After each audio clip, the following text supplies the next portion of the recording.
अस्सलाम वालेकुम, amazing fact 4.0 में खुशामदीद। आज की इस वीडियो में हम डिस्कस करेंगे कि क्या टाइम ट्रेवल मुमकिन है, क्या कोई इंसान अपनी माजी या मुस्तकबिल में जा सकता है, और साइंसी फिक्शन फिल्मों में दिखाई जाने वाली टाइम ट्रेवल की हकीकत क्या है। अगर आप ये सब जानना चाहते हैं तो इस वीडियो को एंड तक देखिएगा।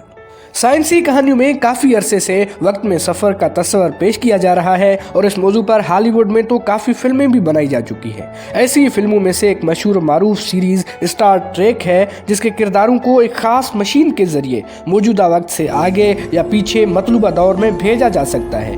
बैक टू द फ्यूचर और कई दीगर फिल्मों और कहानियों में इसी तर्ज की मशीन को टाइम मशीन का नाम दिया जाता है और मौजूदा दौर से पहले या बाद के दौर में जाने के इस अमल को टाइम ट्रेवल कहा जाता है। हांगकांग के माहिरीन फिजिक्स ने एक ताज़ा तहकीक के बाद कहा है कि वाहिद फोटॉन पार्टिकल आइंस्टाइन के उस नजरिए को साबित करता है कि रोशनी की रफ्तार से तेज रफ्तार कोई और चीज नहीं हो सकती। लिहाजा साइंसी कहानियों में पेश किया जाने वाला वक्त में सफर का तस्वर नामुमकिन है। एक साइंसी नजरिए के मुताबिक रोशनी पैकेटों के सूरत में सफर करती है और रोशनी के उस हर एक पैकेट को फोटॉन का नाम दिया गया था।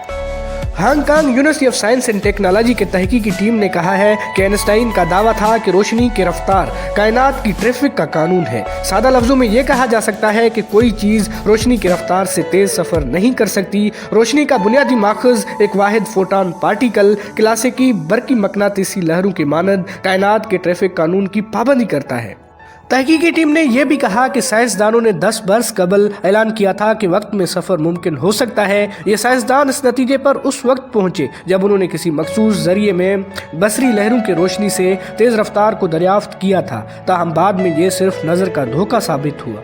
Hong Kong university of science and technology की इस तहकीकी टीम ने यह भी कहा है कि तहकीक जिससे जाहिर होता है कि वाहिद फोटॉन पार्टिकल भी रफ्तार की हद की पाबंदी करते हैं, आइंस्टाइन के इस नजरिए की तस्दीक करती है कि किसी सबब से कबल उसका असर मुमकिन नहीं हो सकता।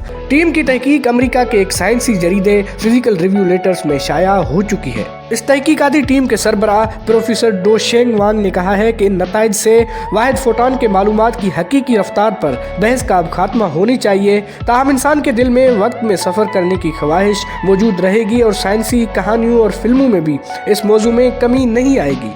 नाज़रीन, आप क्या सोचते हैं? क्या टाइम ट्रेवल मुमकिन है? क्या एक इंसान के लिए ये मुमकिन है कि वो अपनी माजी और मुस्तकबिल में जा सके? आप अपनी राय कमेंट बॉक्स में ज़रूर दें और आपसे गुजारिश है कि हमारी चैनल को सब्सक्राइब करें, इस वीडियो को लाइक करें और अपने दोस्तों के साथ शेयर करें।